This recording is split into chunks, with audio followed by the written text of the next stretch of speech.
Hey, I just got off a Zoom call with a man in Gaza and his family. They're in Rafah, and I just wanted to relay what was shared with us. As many of you know, Rafah is the southernmost area in Gaza where about 1.5 million people are now concentrated. It borders with Egypt, and that's the only escape, really, is through into Egypt.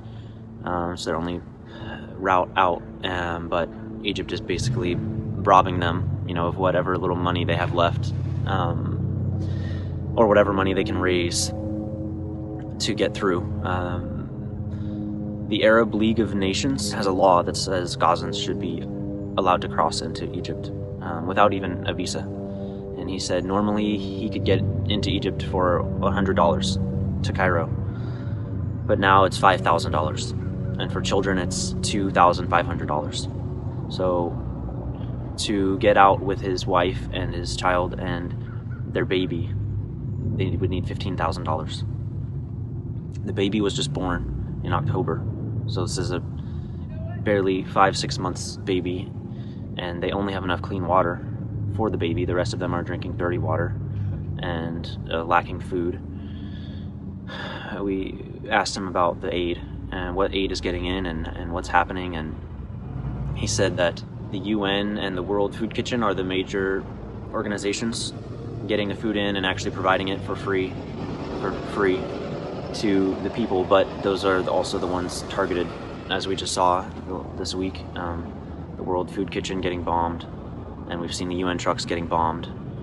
And he said that the smaller organizations, there's corruption, and the food is, of course, it's already paid for, so it's going in as aid, but then they're selling it and they're making a profit.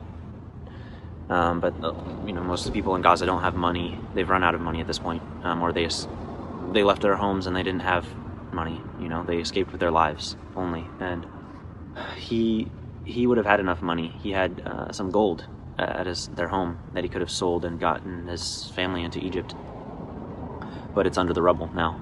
And he had enough money in the bank. He could have gotten his whole family into Egypt, and his direct family, and also some of his extended family in. But Israeli forces / government stole all of their money.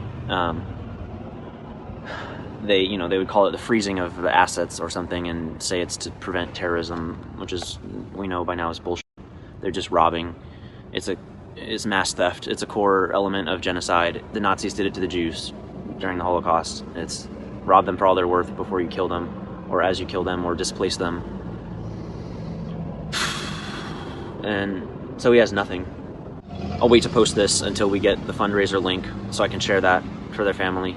They have a Gofundme, but we've been seeing a lot of GoFundMes. But the problem with that is GoFundMe take a cut at both ends, and so you can end up losing, I was told, like 20%, which is crazy. And unless and until GoFundMe starts to waive that fee for refugees, then GoFundMe is essentially profiting off of the genocide as well, which is ironic, as it's the only avenue for a lot of people to receive donations. But there's Launch Good, I was told about, is one that the fee is optional, the tip for the company, so you can just 100% of proceeds to the recipient. So we're working on getting a Launch Good campaign for this family, and I hope that more of you who are working on fundraising efforts will look into that, and we'll try to reduce the amount of the donations being lost to companies, GoFundMe in particular. What else? The baby that was born, just in October, after Israel's bombing campaign had begun, and they weren't able. There was already a shortage of supplies at that point, medical supplies, so they didn't have what was needed, and his wife needed a cesarean section. So like thousands of mothers in the past 6 months, she had a C-section with no anesthetics. And it was dark there, it was nighttime there, so he was basically hiding in the dark at a location where he could pick up internet. And we were fortunate that he said it goes off and on, the internet. A lot of times they have to take videos and upload them later, and I wondered recently why we're not seeing more live videos. We're seeing, fortunately, a lot of journalists getting coverage out from Gaza, but I don't know that I've seen one live video, and I've watched a gazillion videos, but he said that's because they routinely are limiting the internet, the bandwidth or the availability, the connectivity, and he said, yeah, to prevent live streams from getting out, because there are things that would be seen, you know, by people in their last moments. That could be especially horrific footage that would it could only get out through a live stream because they've been killed. So they can't, that footage will never be shared, you know, at a later date. So, but he was able to, he said it was risky, but he was like, you could just see him hiding and looking, watching over his shoulder the whole time on the call. And the other crazy part about the aid is that he said the more dependable aid, like the UN and the World Food Kitchen, before this prior atrocity by Israel against their aid workers, which now it sounds like the World Food Kitchen is having to pull out because of that. But he said those convoys are more likely to get bombed by Israeli forces on the way in, first of all. And then even if they get in, because it's free and because people don't have money, you know, most of them don't have money now, then there'll be these large crowds, and then the Israelis will open fire and murder these people as they're trying to get the aid. And then the other ones, it's less likely to happen in smaller crowds because they're charging and most people can't get it, so it's hell either way. The other part was that there are groups that will say, because the UN, if they try to bring the aid to the central or northern Gaza, they're more likely to get attacked by Israeli forces. So there are groups that will say, okay, you can pass that off to us and we'll take that aid to the north, but then they take it and then they sell it. So it's just, you know, the US enabling the entire genocidal campaign, and then the Israelis profiting off of it by robbing banks, robbing people's life savings out of the Bank of Palestine, and then corrupt Egyptian officials robbing whatever money they might have left and basically blackmailing the rest of the world. Oh, you want to save Palestinian lives? You know, and to pay us $5,000 per person or more, because you can pay $5,000 and still wait weeks. That just gets you in line, in the queue to try to get out. You could wait a month. You could starve or be killed after you paid the money already to get out. And the money, but some people are able to pay more, you know, and they'll pay like $8,000 and then they can get out within 3 days, he said. And the money goes to basically the children of the Egyptian president. So they own this company, I didn't get the name, it's like a tourism company in Egypt. And so that's the guys they're using to like basically launder the money. To, oh, here, you can pay this tourist company and they'll get you a safe passage into Egypt, you know, with an exorbitant fee, because they know people are desperate and they'll any penny they have, they'll pay it. And so just the elites, essentially political, oligarchical, corrupt officials in Egypt are just taking advantage of the situation, capitalizing, so to speak. Yeah, it's peak capitalism and peak evil from multiple sides. We've been watching these videos, a lot of us, you know, every day, every week we're watching videos and we're hearing more, and sometimes we get mixed news. So just wanted to share this, being information from someone on the ground, and keep doing whatever we can, which is not even nearly enough, and we all know it, and it's crazy making, and it's beyond frustrating, but we just have to keep doing whatever we can, and most of all calling out the corrupt politicians in the US who are making the entire thing possible. All of the other dominoes couldn't be falling without, you know, it couldn't be happening without the US money and munitions, weapons. So we can scrape together our bits of money and save a few families, which is worth it and is commendable for anyone. I've just been seeing some people just every day just doing the work to try to fundraise, and I've been kind of discouraged, and I've been focused more on the political side, because if the political leverage would be actually utilized, it's billions, you know, we're not coming up with. They already took that money from us, you know, it's tax money, tens of billions of dollars. So it's it's worthwhile, the fundraising, and I think we should all keep, and we just chip in if we can give $2. Right? If 100,000 people give $2, that, could save dozens of people from the death camp that Israel has turned Gaza into.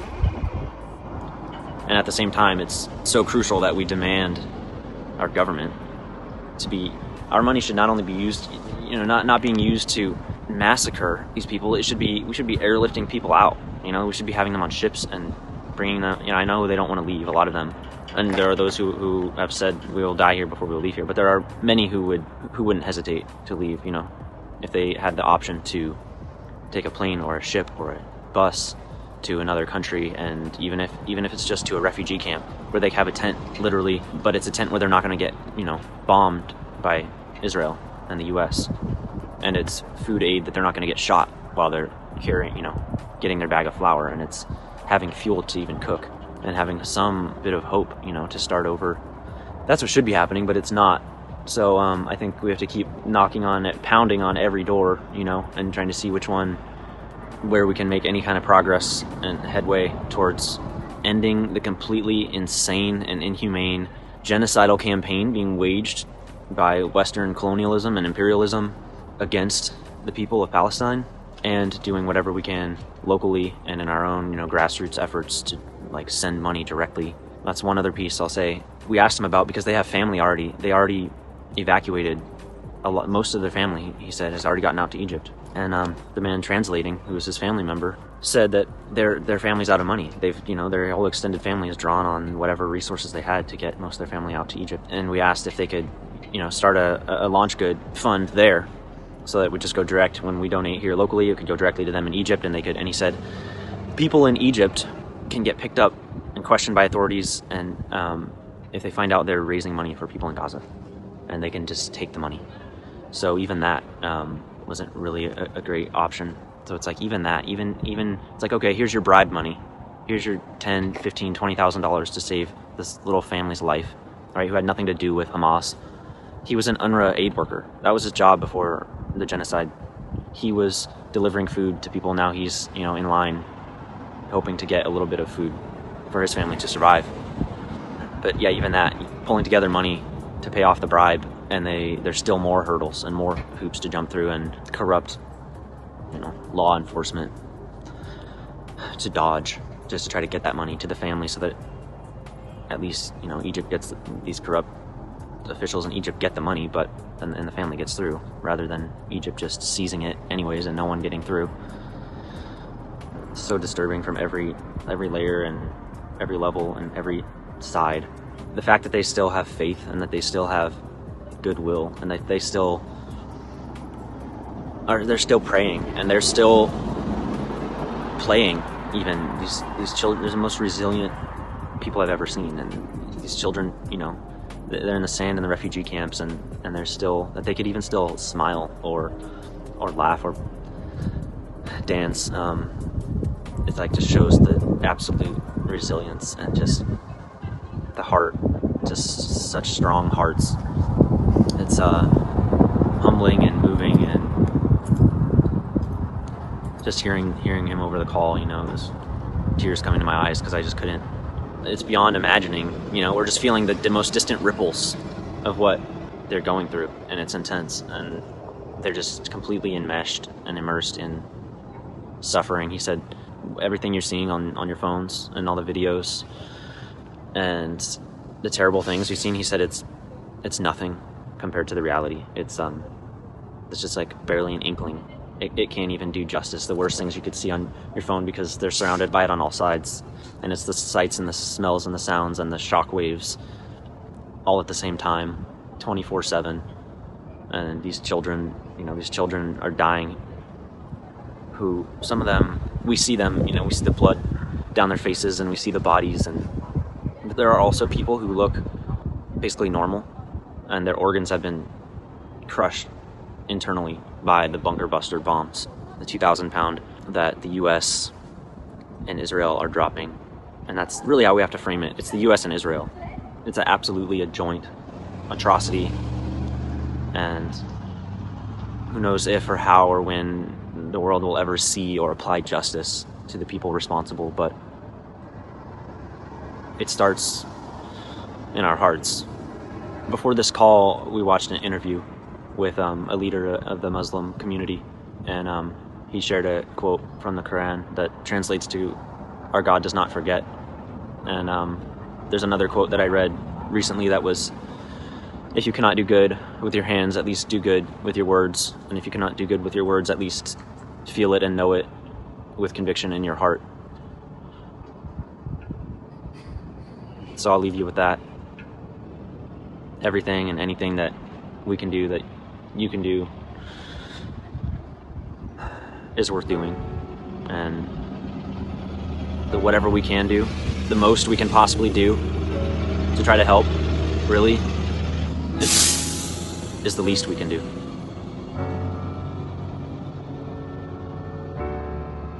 So, let's go.